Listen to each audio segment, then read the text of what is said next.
Africa, the continent with the greatest biodiversity on Earth. Beckoning for centuries to travelers and adventurers, she lures us in with her scenery, her wildlife, and her beauty. But alas, these are modern times. Our beautiful continent no longer balanced. Fast-growing human populations and ever-expanding cities threaten to swallow these beautiful scenes. Hungry mouths threaten to consume her resources, and human greed threatens to push some species to the very brink of extinction. But there is hope. We have our conservationists, the protectors of our wildlife and our wild places. In modern times, the greatest conservationists of all are those who give wildlife value. Many of the well-meaning lovers of wildlife and conservationists are unwittingly voting against the balance and well-being of the wildlife they love so much. Indeed, if left unchecked, unmanaged and unprotected, it will be the tribal people of Africa who decide the fate of the wildlife, all of which will be used to fill stomachs and pockets until there is none left. This is a short journey, a final cry, a conservationist's cry.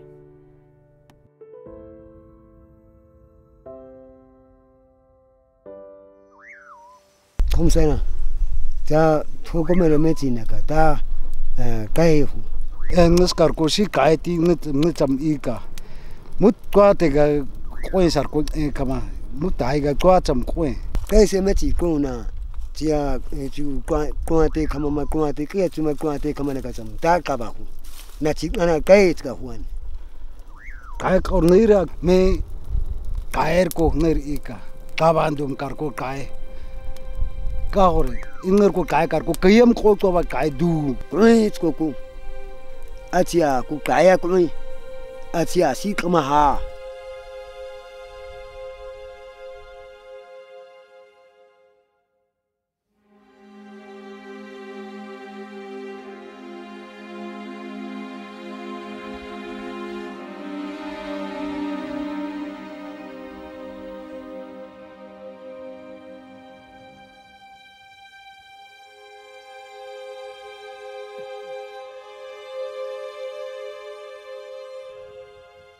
PHASA domangska PHASA koitama kama kongitama kama PHASA koitama kama sito kama semto te ko ka to chaka ka kunka ka tigage ka ko ka to chaka ka tumka ko ka kun ka cha ti ka hem ka ko ka te ku chaka kama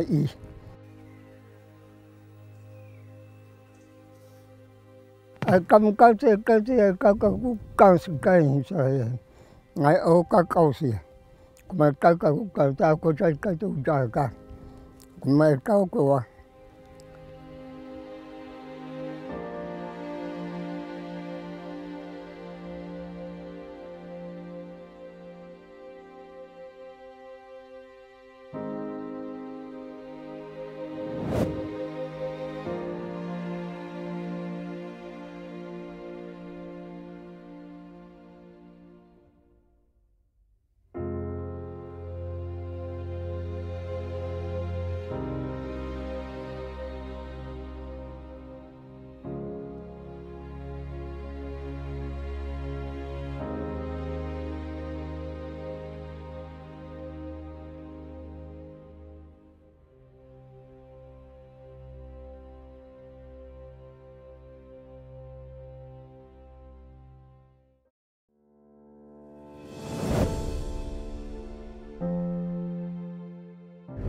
Years ago, we released 17 lion into this 850,000 acre conservancy. Today we have over 500 lion.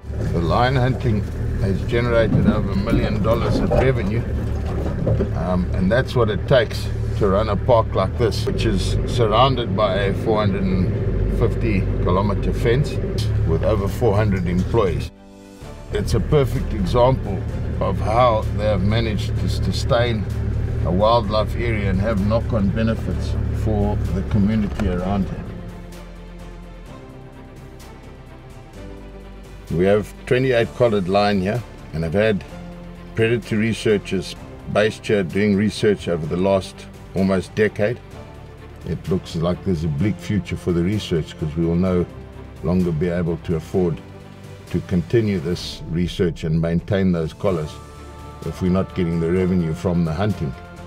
This is the king of the beasts, and it's one of the few properties in Africa where their population is still expanding. Free-ranging population that is very important to the future of lion and their footprint in Africa, and it's in jeopardy at the moment.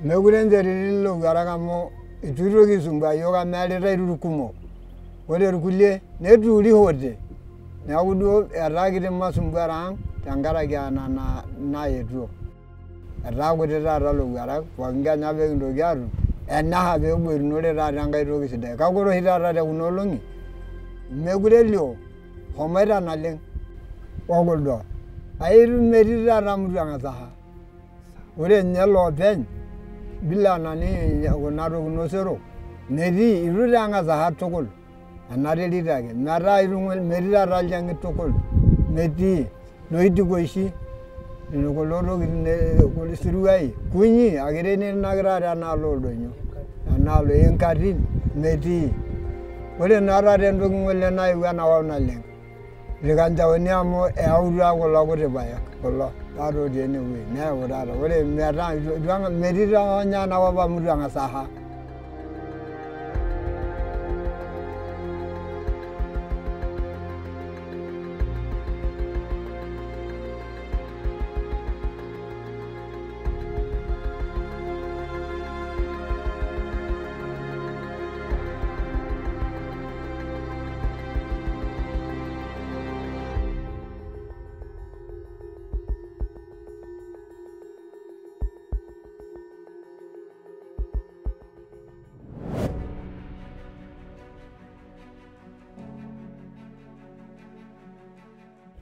Namibia is a wonderful country with all the wildlife and the opportunity that we have to own the land and own the wildlife.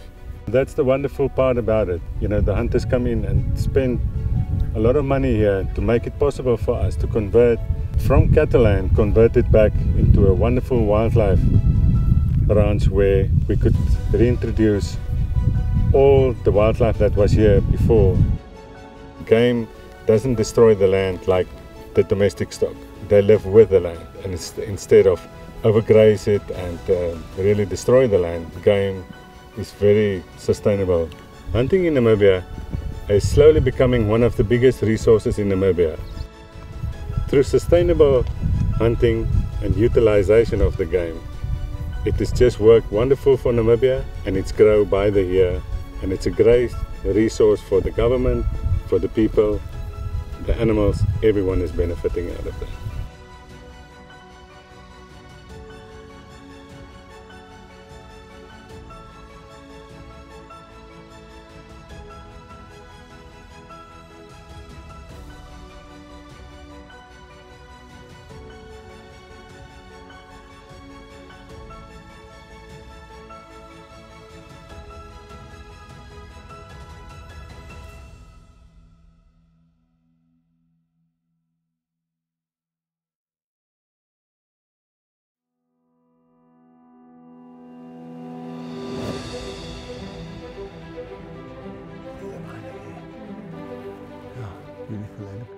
These properties in South Africa from the early 90s, people started converting old cattle farms into game ranches. In those days, they estimated that there were about 600,000 animals in South Africa, and today they estimate that there are between 16 and 20 million animals on these reserves. It's had a tremendous increase in biodiversity, and all this has been made possible by the huge influx of hunters' dollars. A few of these animals have to die to support the others. If we hope to conserve these areas and we hope to preserve the wildlife, we will have to continue hunting. There is just absolutely no other way.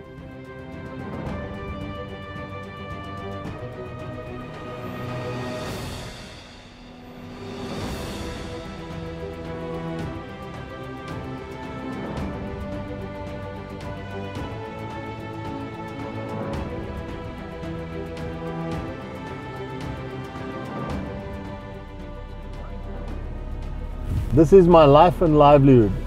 Without hunters' dollars, this would not be possible.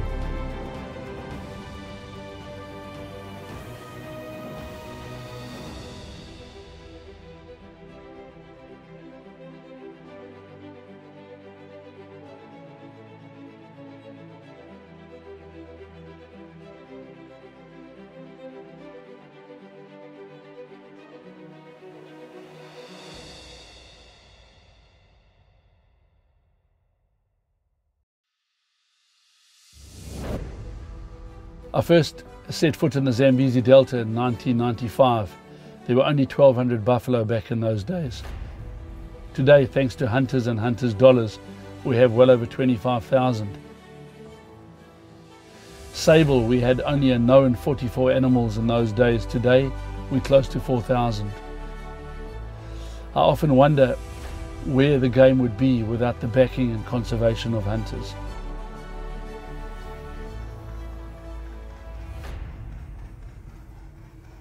We believe all the animals deserve our protection, from the little Sunni all the way through to the elephants. Hunters' dollars have allowed us to run a professional anti-poaching unit, which has helped us tremendously with the conserving of wildlife. Today, my unit has found an area that the poachers are operating in. They found a couple of whip snares, and probably one of the worst is a gin trap.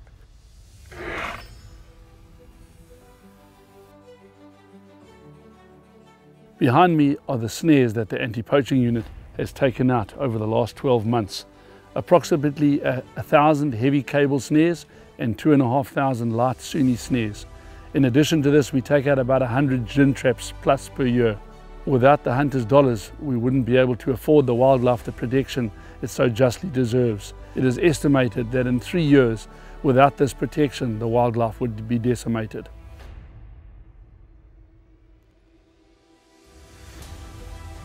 One of the really good benefits from the hunting is a regular meat drop. Our season runs from April to the end of November, and during that time, whatever meat we don't utilize within the camps is delivered to the local villagers. On average, they'll probably get around about 10 pounds of meat a week during peak season per household, so it's made quite a change to their lives. These regular meat drops have been really effective in curbing the poaching with our local villagers. It's been a long journey, but it's been worth it.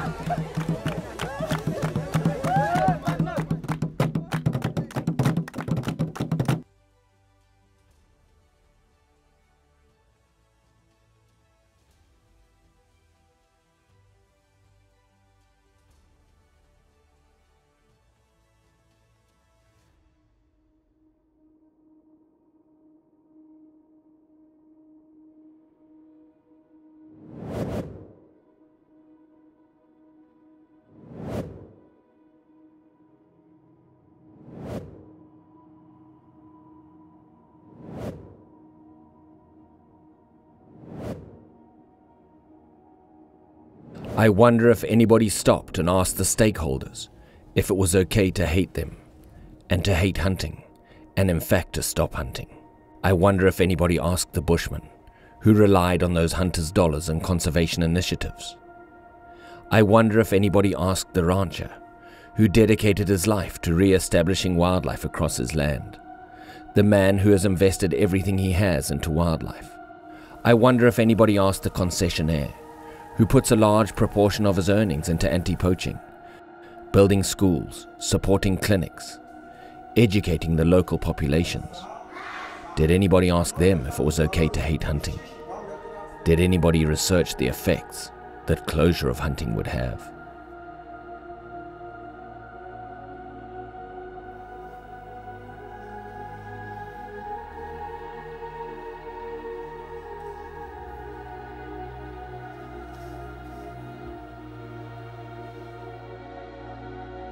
Quanqua Tirahotam. Koka Ateha wildlife in the Kaur Kamakwarsi, Koko, Koyaka Kama. What the Hago Kaiti? The Kaskais Ukwana. Auta.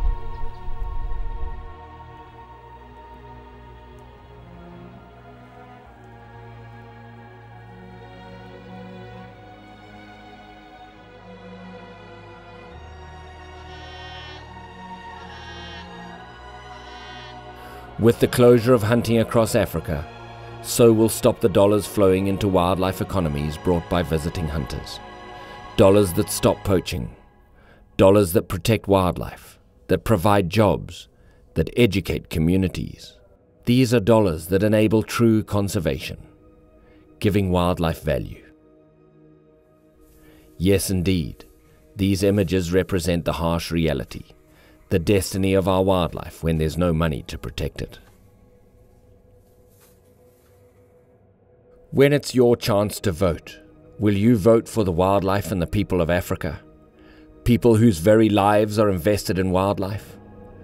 Or will you vote for the popular misconceptions spawned by social media that's generated by the city-dwelling people of the First World?